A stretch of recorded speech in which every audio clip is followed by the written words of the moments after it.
bienvenidos y bienvenidas. So today we have one of our webinars for the Drexel Climate Change and Urban Health Research Center and the SALURBAL Climate Study. The webinar and all activities will be done in Spanish. So if you are interested in hearing interpretation to English and or Portuguese, you have to go back to down to where the Zoom buttons are and click on the little world symbol and switch to your preferred language. If you stay in the original language, you will hear it in Spanish. I want to point out that we have a few webinars coming up in June. We have Stella Hartinger from Universidad Peruana Cayetano Heredia, and then in September and October we'll have Michelle Bell from Yale University and Franco Montalto from Drexel. So I left Pablo Reed today, one of the co-investigators of the SALURBAL climate study, to introduce our special invited speaker for today. Gracias, Pablo. Sí. Hola, buenas tardes a todos. Hello, good afternoon, everyone. It's an honor to be here presenting Pablo. It's funny that we met through these seminars cycle. I met him in Mexico. I hope we can meet again anytime soon. Just to introduce him, Pablo Sarricolea studied geography, territorial planning at the Universidad de Barcelona. He has a master's degree by Universidad de Barcelona and Universidad de Chile. He's also professor associate and director of the geography department at Universidad de Chile.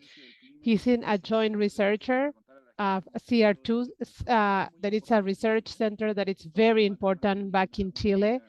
So he has an important line of work over there and specialized in resilient cities within this CR2 cycle. He's also a researcher of the Center of Chile. His research is centered in urban climate and climate change. He used geomatic and teledetection within the cities of Chile. He has a lot of articles that have to do with some forestry fires in Chile and heat waves within the cities. He's like a rock star for all of us, for many of our students. So he has like a lot of interesting material. So I hope he can tell us about his work in Chile and that it's interesting for everyone here in SALURBAL. Pablo, go ahead. Thank you very much for the presentation. I hope we can meet each other in person. I worked with people in public health before, with Carla Johansen, that works with you as well. And also I want to thank the host, to Kayla and Ana Diaz. Thank you very much, both of you. I'm going to start with my presentation now.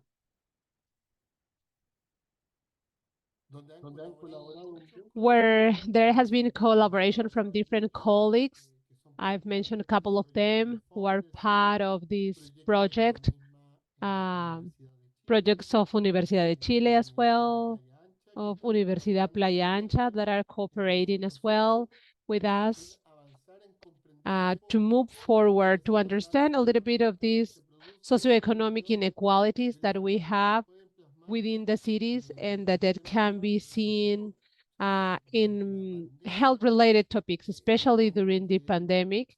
We realized that people that had better income, like better economic conditions, they did not suffer as much the pandemic issues as people with low income that had less space,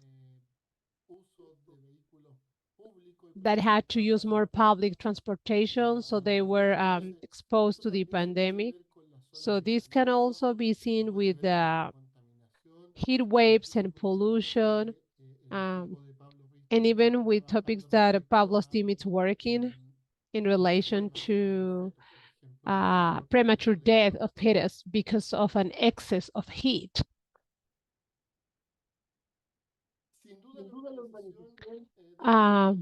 Urbanization leaves a footprint at a global level.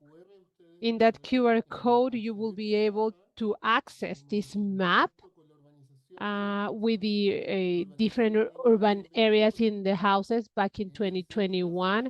There you can see that a great part of Latin America exceeds 85% of urban areas, and the population is mainly urban. So the solutions that we have to try to find are located within cities. In other regions, for example, like Africa, you may see the urban rates are lower. Around the world, we have exceeded more than 50% of the population that are living within cities. Cities are good.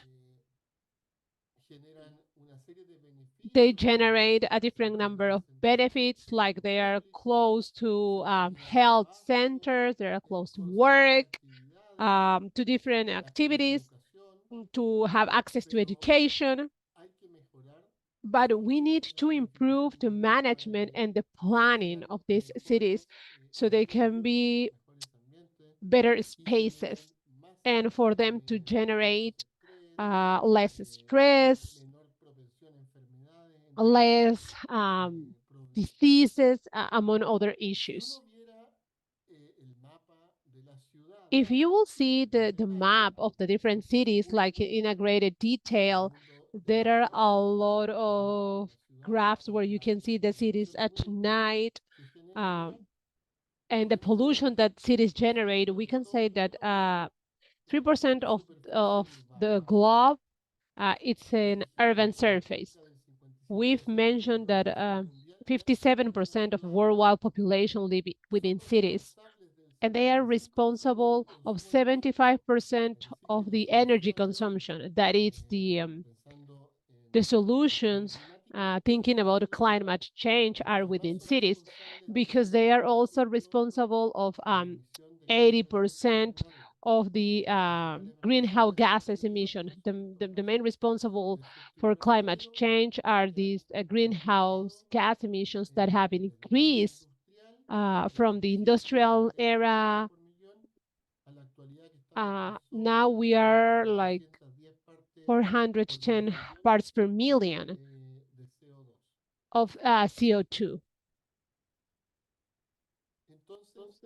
So the cities have to have a better planning. That's our message, and that's why we think that cities are key to comply with the different ODS, like a safe community, action for climate change, among others. In Chile, that it's a country in Latin America, that it's one of the countries with the best economic condition, there are a lot of inequalities. Planning, they take care of urban areas, but we're still missing efficiency and to have better governance. So many of the plans are an invitation to action, but it doesn't establish goals that are mandatory for the different municipalities, for the different cities. So there is a lack of regulation to manage this and to comply with this. We have done some progress with like a local planning for climate change. At a ministry level, they have been working on the climate change adaptation plans that are oriented to cities. And that's where we have to pay a lot of attention. That is, our science has to do with public policies. Like that's a little bit of our message. And obviously, cities where we see that climate change affects more severely.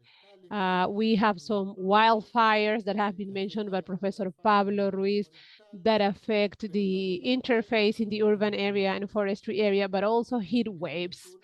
In the South Hemisphere, these heat waves are not as hard as in the North Hemisphere, but it could cause problems. For example, talking about transportation, we have seen this in other regions around the world. For example, in England, where back in 2022, there was a heat wave that generated some train issues because there was delayed on the materials and the train rails, so they could not circulate.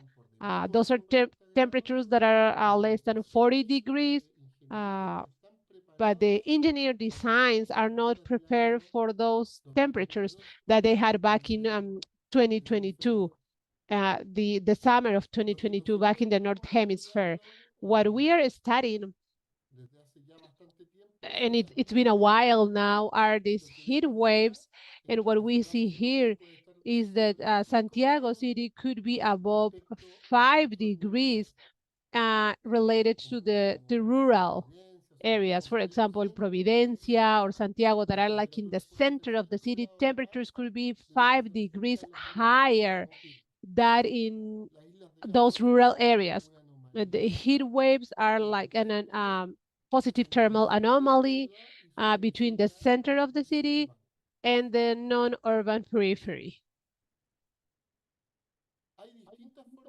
There are different ways to study these heat islands, that would also call them like heat and cool islands, because they migrate during day and night to different parts of the city. So we can study surfaces, for example,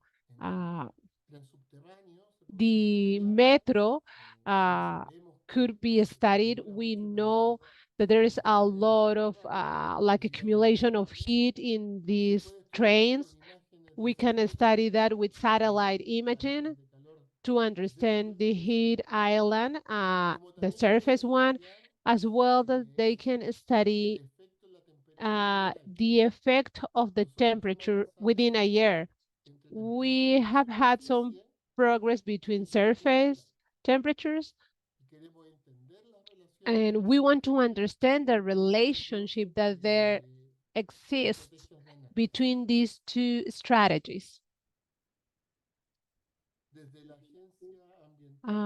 From the United States Environmental Agency, we have the next table that shows the surface temperature behavior during the day. There are many differences between air temperature and what satellites measure, because every urban structure generates shades. There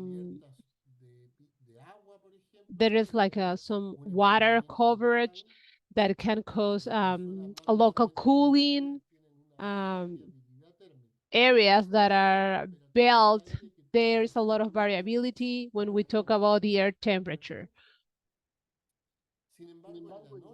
However, during nighttime, during daytime, even when you are in the shades that are part of these buildings, the heat islands could be negative.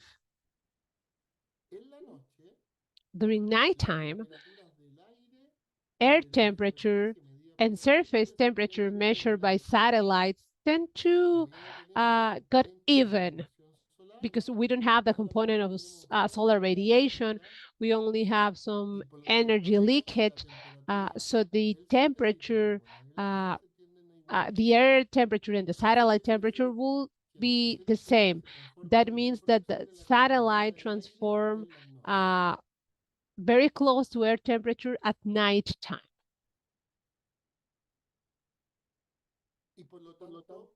So during nighttime, the cities should have a positive heat island. Positive in the sense that heat island and not cool island. As I have already mentioned, there are different ways to address urban climate study. And we from Universidad de Chile are working mainly with drones. We are working with climate stations that are automated, and we're also working with satellites. We're trying to do like a comprehensive analysis of it. Santiago de Chile, it's the capital of the country, but we're also working other areas. In particular, the biggest one in the coastal area. Why did we choose coastal area? Because there is a higher number of threats that affects coastal cities. For example, the increase of the sea level. So these are the ones that are growing the most. Like we have Gran Valparaíso and Gran Concepción that are the two biggest cities after Santiago. And the other cities that are also growing at a high speed, one is in the north part of city, Iquique, and La Serena, Coquimbo, that have been growing because of migration of people that works in the mining in the north part of Chile. Some miners used to live in Santiago before, but now they are choosing to live in cities that are closer to their work, mainly in Antofagasta and also in the Tarapacá region where Iquique is. Here we have a couple of pictures.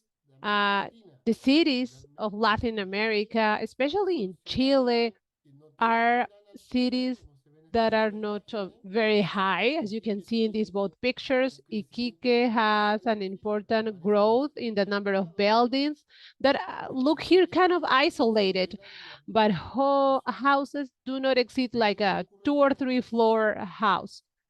And that's the same in Gran Concepción and the rest of the country. Vertical urbanization in buildings that are above 9 floors or maybe like 20 floors. It's something new in South America, especially in Chile.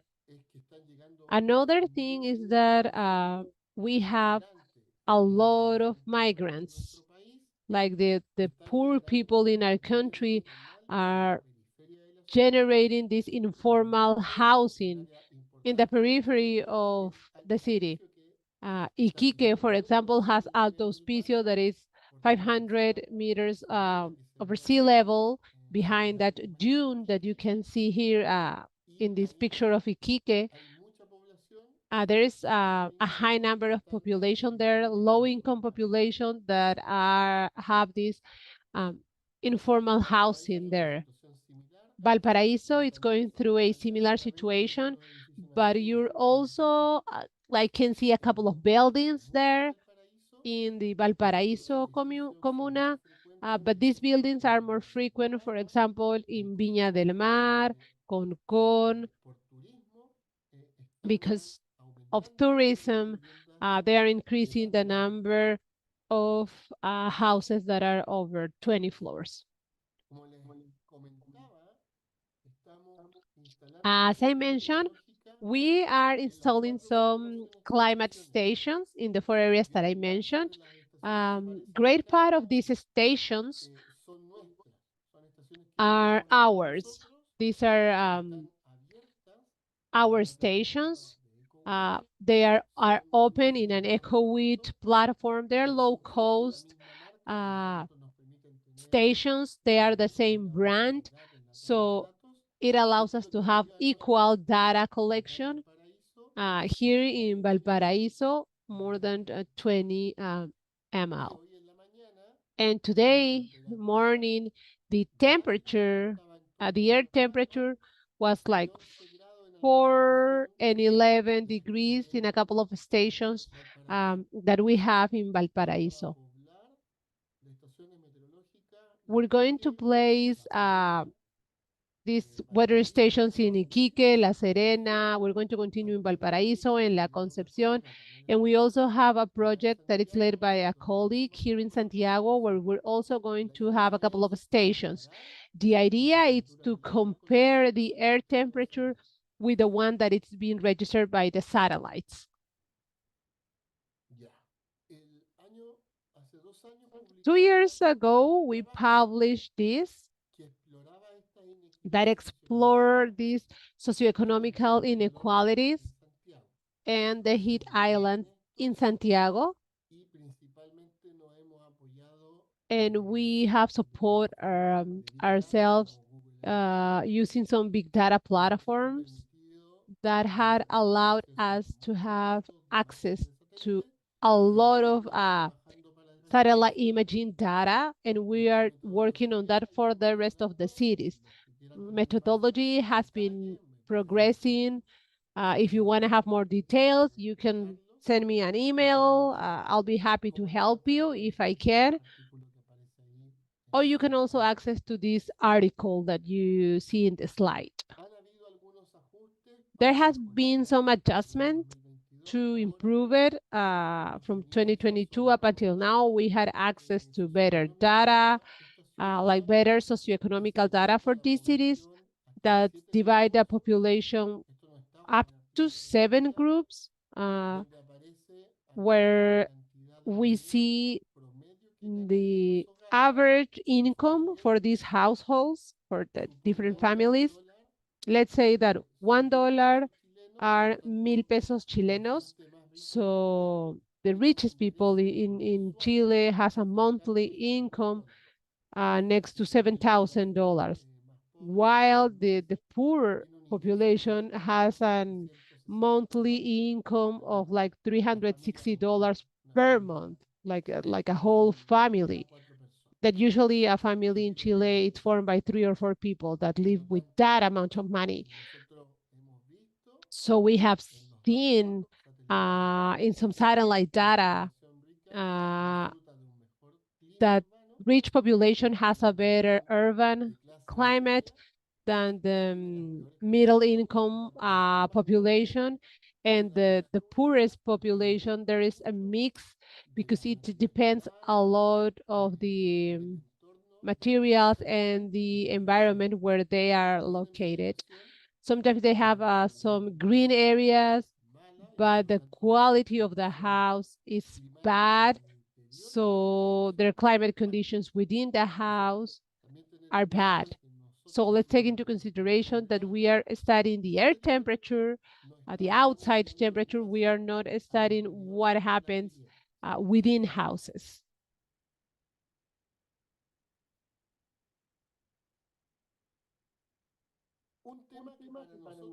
A topic that for us is key, it's to identify the candidate areas to a rural point that allow to calculate the difference of the different heat islands. As we mentioned, this heat island is a thermal anomaly, positive, and we need to have some reference for it. Literature suggests that the center should have similar characteristics to the urban center. So they have to have the same weather and some altitude characteristics. They should not be very much different from the center of position, solar radiation, and some bodies of water that it's no more than 2 kilometers to be able to have candidates to study the urban climate considering these heat and cooling islands. We have developed a methodology to be able to run this analysis. In the case of Gran Concepción, this place, it's the site that it's the rural reference for our study when we talk about Concepción. And we've all done it the same way for the rest of the city. Let's talk about the Concepción case scenario. This is the distribution, like socioeconomical distribution of Concepción. If you can see, people with a higher income are in San Pedro de la Paz, and Chihuayante, and the poor population is located in Penco, in the coastal part of San Pedro de la Paz, in Hualpén, Talcahuano. That's where we have the poor population group. So we can say that they are highly segregated. If we see what happens with this daily heat island, we can see that Gran Concepción has a daily heat island, and this is because it has some forestry, different trees that allowed for the day to feel the heat between Hualpén and Concepción. And it's a summer heat island. What does data say? That the population with a higher income, they do not suffer from heat island, while like mid-class population could have heat island of more than 7 Celsius degree, like a 7 degrees difference between the surface temperature and what they suffer. Well, population with better income have better thermal conditions. If we can see the images for the night time, we can see that Concepción has cold island at night time that are more intense during winter time. So when in the periphery, Hualpén, when there is 0 degrees, in the center of Concepción, it's -2 degrees. -2 degrees in relation to what it's recorded in the city. And that makes us think that Concepción is affected on daily heat islands during daytime and cold island for in winter, where people could have died because of this cold.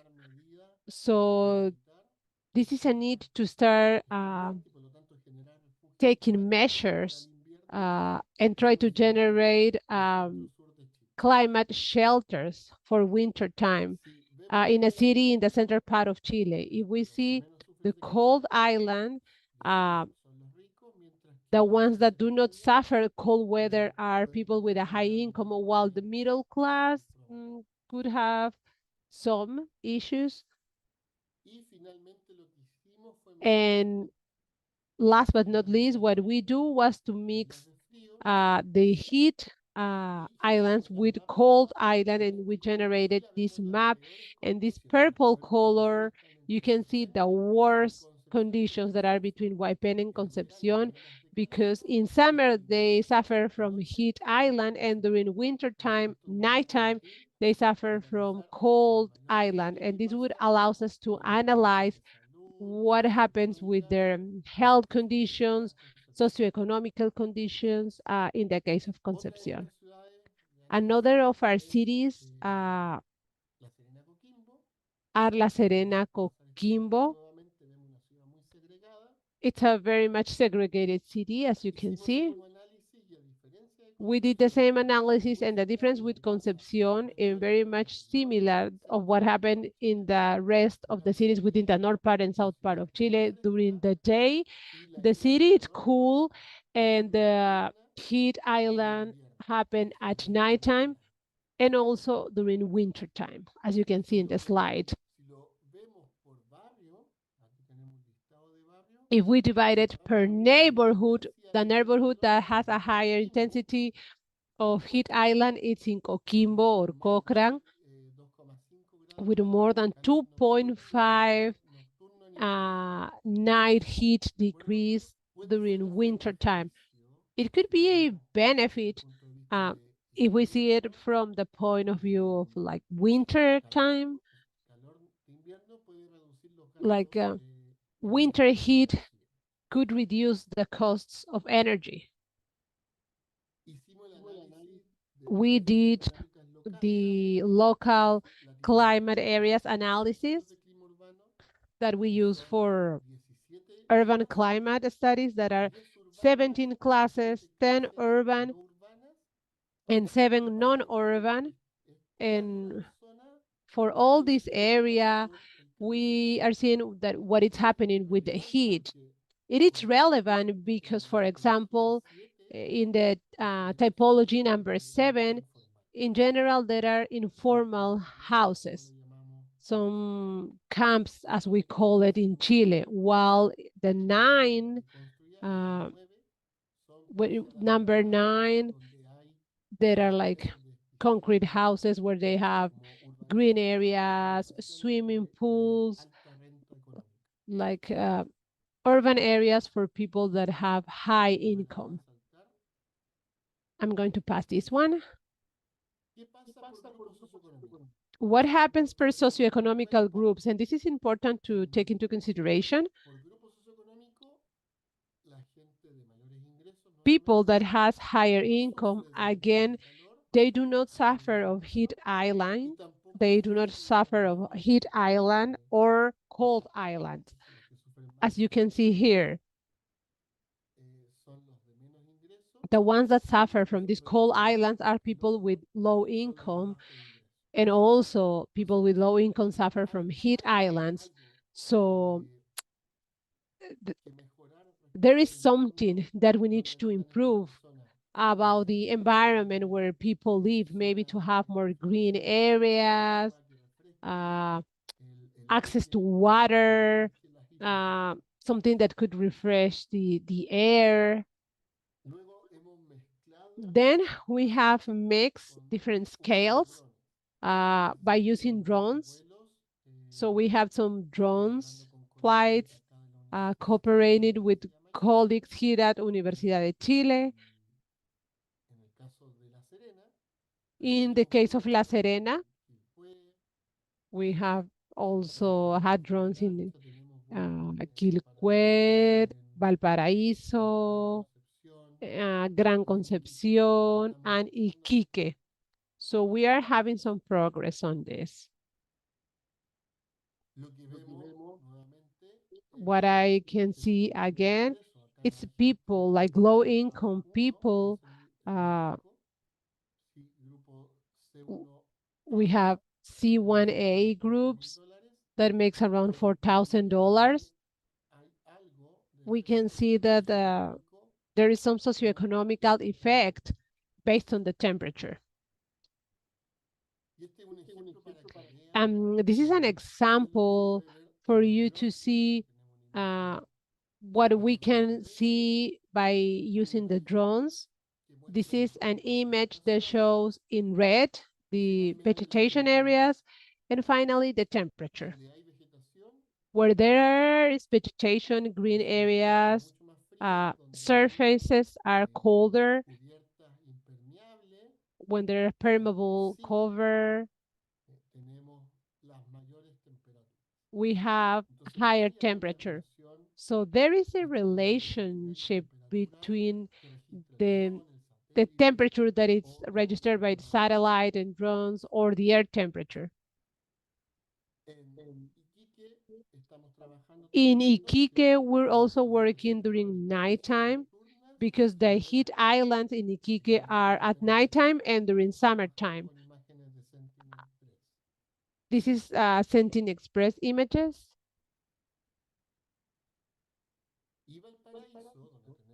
And Valparaíso, where we have the drones, we have something interesting.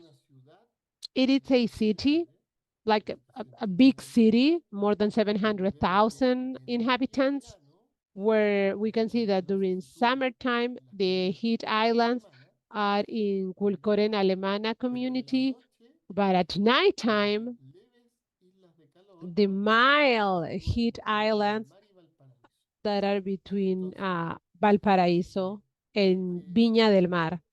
So we have to have this information to see when are we going to have these heat islands. This is what we did in Santiago, just to have it as reference of the socioeconomical differences. Quilcura, Contemí, and Beinbok are the areas that suffer from these heat islands, and these communities are of people that have low income. Las Condes, for example, they have better income, so they do not suffer as much of these heat islands. Doing an statistical analysis for it, we were able to see that there are correlations between night heat islands in Santiago and the socioeconomical level. We have published that, and we have continued working with other areas. For example, if there is some trend on urban temperature, if there is possible to detect some change areas, we do have some areas that are warming up. And in the future, what we want to do with people like you that are related to public health at Universidad de Chile is to see if there is relationships between temperature, health, what happens with the particulate matter, like to better understand not only aesthetic aspects of the city itself, but also health-related aspects. Here we can see some trend maps. The city is getting warmer, like it could be more than 1 degree per decade. And this is relevant because in 100 years, climate change says that the temperature will have hit like 1.5 degrees. But here we can see 1 degree per decade.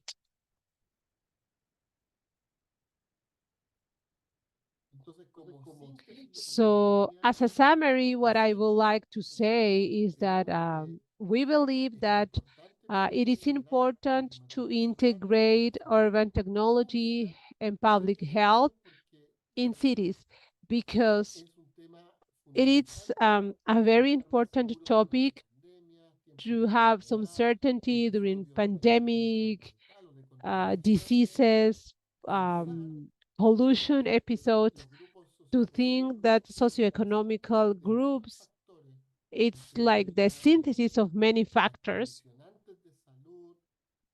that could have some health conditioning, and sometimes that are related to the socioeconomical level and also the exposure to pollution. Some people are more exposed to pollution and for a greater number of hours. So they have worse conditions or like a lower life expectancy rate, as we have seen in the Latin American region. In the upcoming months, we're going to keep having these stations and we are going to share this information. So this information is going to be used for any scientific research if needed. And thank you very much for having me.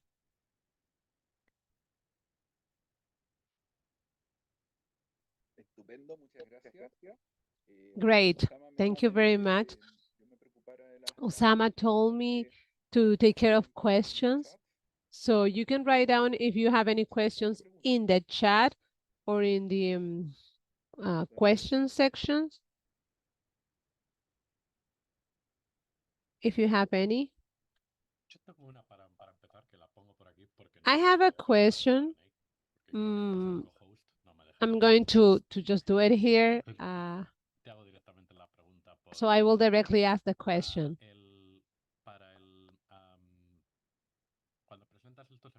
When you present these like effects of this heat island, but I also like that you showed winter time.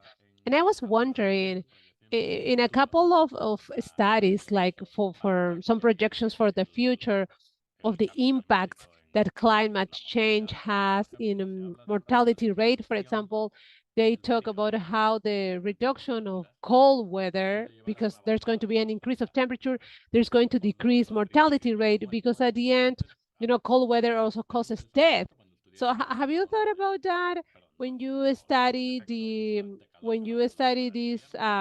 heat island effect, like for winter, to think about how these areas that have a greater number of heat islands during winter time could be beneficial for them because it's not going to be that cold?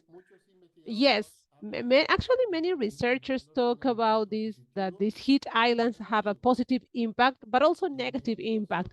The negatives are during summertime, because of the heat waves. And during winter time, the effects could be positive because we don't use that much heat to heat our homes. Or like a city level, there's like a better temperature. But I would say be careful, because many times we just simplify the, the, the fact that the planet is getting warmer, and we just think that it's like a Gauss belt that it's going to the hotter side. But what climate science says in general, it's that variability is increasing. That is, the Gauss belt is going down. The middle situations are not as frequent, and the extremes are growing for heat and cold. And I will be careful, because it could make us decrease our support campaigns during cold waves. So I would be careful with it. But I do agree with you that there are some beneficial aspects of night heat during winter time. So we have to incorporate this information for public policies. The ideal will be that for a neighborhood to generate these ideal conditions for summertime and for winter time.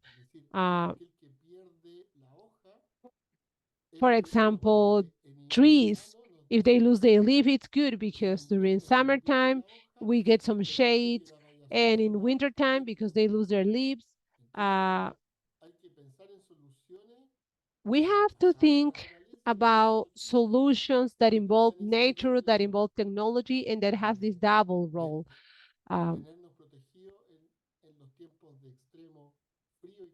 to protect us in both extremes, whether it's heat or cold weather. I have a question from Horacio Rioja that says, a very nice conversation. Have you observed any adaptation strategy, like a higher use of air conditioning or others, especially in the areas with the poor population? It's very much concerning, actually. I tried to find some data on the use of air conditioning for Santiago, because it's one of the hypotheses is that air conditioning generate more outside heat, like in the outside of houses, and they increase urban heat outside houses.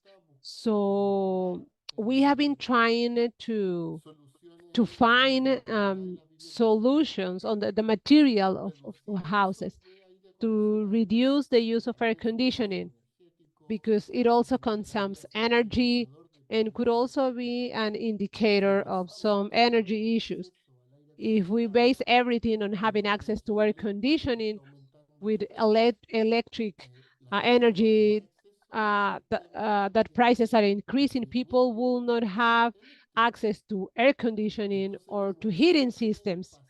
So we need to find some passive solutions, for example, to have some trees, and within the city, to protect houses, to have better construction materials, painting that allows to have some isolation. So the idea is for like housing like the difference is from from A to E based on their energy consumption for houses from poor people to have the least conditions for them to be able to live in those houses. We have another question from Luis Angel Lopez. Dice, are there areas that are lived by people who have greater income? Why do they suffer less of these heat problems? Thank you for the question. People who have better income, they have some water bodies, talking about private swimming pools, because here in Chile, people that have money, many of them have swimming pools. They also have grass, and they have trees. And all of these elements help them to reduce outside temperature, water, vegetation, uh, even the colors that they use to paint their houses have an effect in the energy accumulation during daytime. So many times white paint, painting makes for the energy to reflect and to not accumulate. So they have all of these advantages. Within the solutions that are being proposed, it's to reduce the grass size because of the water consumption. We know that 1 square meter of grass per year in Chile consumes like 2,000 liters of water per square meter of grass, so 2,000 meters of water. That's the rain of Valdivia, for example. So here we have just like 300. So we need to get 1,700 meters per square meter. That's a lot of water for a semi-desert region like ours. So the idea is to try to find solutions, maybe to have some trees that do not consume that much water, or different plants that do not use much water. That there are some species of plants that consume less water than grass. We have another question here that says, how do you do the estimation of the socioeconomical level at geographical level? I think that's interesting for the international audience to know how do you do that. Thank you for the question. In general, in Chile, we have some census for the housing population, a, a study group of the socioeconomical situation in the different houses. I don't remember the name. They created this matrix that allows to have this analysis between the income level, education level, and any goods that they may have within their homes. For example, before there was like you ask in the census, like, what type of goods do you have? Do you have access to internet, wideband, like mobile phones, air conditioning system? What type of heating that you may have, if you have like a refrigerator or any other goods. And that was part of a matrix that incorporated also people education level. If they had like a elementary, high school, a higher education, or if they had like any master or PhD, and that was part of the income level. What we have access, we actually have access to that data, to the income data that is generated by some marketing companies. And these data, they do not share it, but we established an agreement with Entel, that it's the phone company here, and we had access to that data, like the socioeconomical level per different urban areas. And you can also see by the type of job. In the census, they also ask a question, what do you do for a living? Like, what type of work do you have? So, and they measure like the average income, and that's part of the socioeconomical level. So like the head of the household, what does he or she work at? And if they have like a formal income. We have another question here from Kat Mings. I would love to hear a little bit more about the surface typology in association with the temperature differences and how these results can be interpreted or presented to orient planning. And also, what experience have you had so far in relation to relationship with local authorities about planning? What's been the response based on these results? Have you communicated with anyone, like by urban planning or also health? Thank you for the question. The first part, there is an urban climate network that for a while now has, they have a web page where they have this local climate weather typology that is called Aguda. I'm going to put the link in the chat. Just give me a second. This organization, what they collect, it's a typology that was created by a researcher from Canada, and that generated this typology of 17 uses of the land. And this typology has been correlated around the world with temperature. So they even have a couple of tools that you can generate, that you can send data from some areas, like it's a 1 floor, 2 floor, 9 floor, and then they give you a classification of the city that you are interested in. So you can provide the data that you have collected on site, like from Santiago, I can send data from sites that it's like zone 1 for the typology, or this area is considered as a typology number 6, and they could give us that information. Internally, we did that internally. We did it on our own, but it's also valid. And there are many researchers that have used it for different cities around the world. Europe, it's complete. The United States also, it's complete. The local weather map for the states, it's very good. Actually, it's very much completed. In the rest of the world, they are having some progress little by little, so you can access information from it. And about the experience that we've had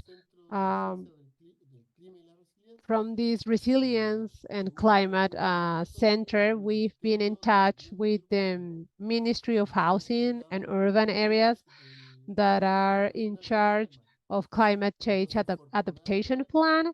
So luckily, we are having some progress to be able to pass all this knowledge and for them to be part of the adaptation plans. So we are working with this group that includes people that have been working in other resilience centers in Stockholm, Chile, to generate different strategies that will be incorporated in the local adaptation plans. And this led by the Ministry of Housing and Urban Areas. So this is interesting to see how science can interact with public policies. I think this will be the last question.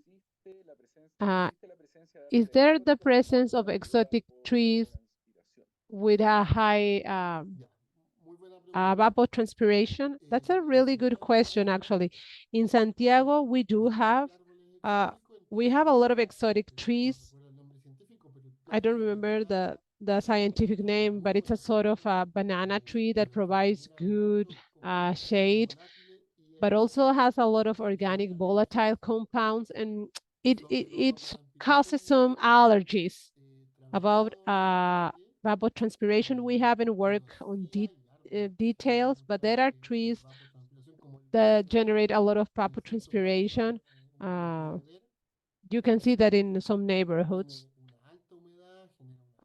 that have a lot of humidity, and probably it brings a lot of humidity to air. So I think it will be also important to move forward on that line, to try to see other effects that we get from vegetation that goes beyond the reduction of temperature, like how we can measure it. There are algorithms that would allow to have the sentinel imaging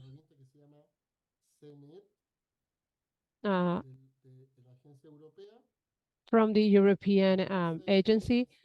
And with this algorithm, we're working in a couple of sectors to calculate evapotranspiration.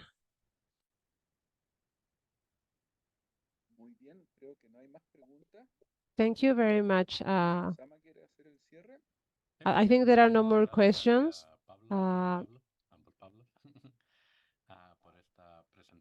Thank you, Pablo, for the presentation. I want to remind everyone that we're going to have a special guest here in Drexel, June 5th. For the ones here in Philadelphia, you can register online with the QR code at the top. And for the ones who have this presentation, the online presentation, you can sign for Zoom. They all have